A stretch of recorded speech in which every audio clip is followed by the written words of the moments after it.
If my parents put me in a place where I was married in a certain manner, it doesn't mean that my child has to get married in the same way just because I went through it in that way. If I was allowed to be in a place where I made a determination as to who my spouse would be, this is something that the religion says I'm entitled to do. That in the Sunan of Abu Dawood rahimahullah, we find the hadith, we find the tradition that the Prophet sallallahu ta'ala alayhi wasallam, he is given word of a young woman who is married against her will. And he speaks to this woman and he says that this marriage will be null and void if you don't want it to be taking place.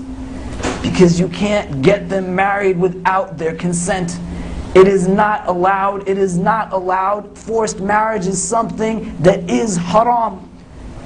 When we try to understand this, we have to understand the deeper implications of it, because we are seeking to honor the objectives of a culture that should never supersede the objectives of our Sharia.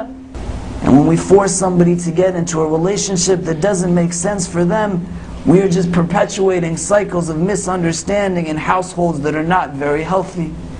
We put our children into places where they're forced to succumb to circumstances that they should not be forced to succumb to. Young women and young men on a daily basis find themselves in this situation where they are forced to acquiesce to a marriage contract that they do not want to be a part of, because they have a misconstrued understanding of what it means to be obedient to your parents. Islam does not say to you as a mother or a father that you are fully entitled to do what you will with your child's life. It is your child's life, not your own. A young woman comes to me pretty much every single week, every single day at times, with these kind of issues. Then my parents, they don't listen to me. My parents, they don't speak to me. They put me in a place where I went to a school, I went to a university, I came to them with an individual who would be good to me. They said, not only will you not be able to get married to this person, you have to get married to a person who is not only from our country, but from the specific village that is within our country. And if you don't do so, you are a bad person, you are dishonoring the rights that we have over you as parents, and you are doing something that surely you will cast sin upon yourself. And the child, wanting to not be someone who is disobedient to these parents, they find themselves in a place, I'm just going to do what I will.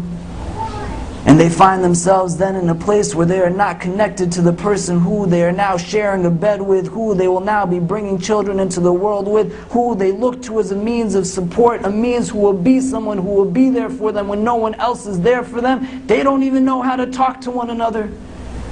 A young woman came to see me recently who was forced into a marriage by her parents who had engaged in domestic abuse. And this young woman, she says that I was forced to be in this relationship for more than years, and every single night that my husband came and approached me in a physically intimate way, I felt as if this man was raping me, because I had no desire to be with him. I did not want to be there sharing that bed with him, and I wished I had said no when I had the opportunity to say no, and I wish they had listened to me every single time I had said no, and had not jumped when in my weakness I had said yes.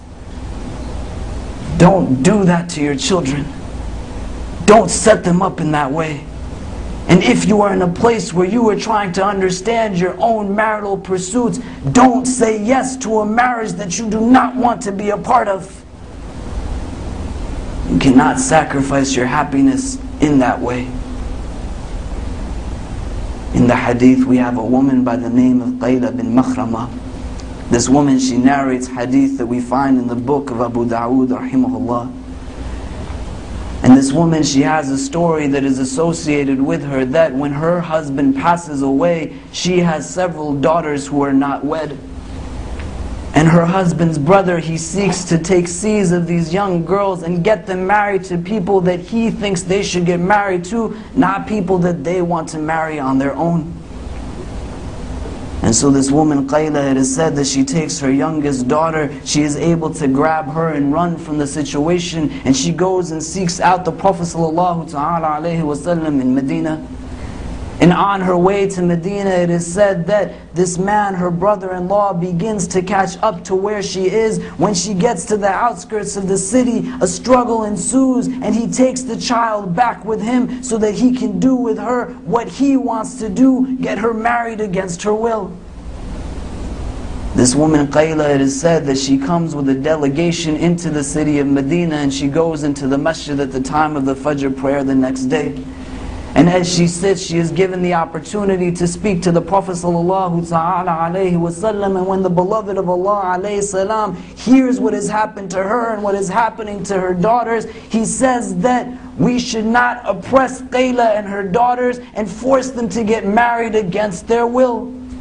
Every faithful Muslim should help them in this cause. And a Muslim should do good deeds and not evil ones. What more do we want to hear? And what more do we want to understand? We cannot perpetuate these cycles that cast upon our community stereotypes and images that exist in very negative ways.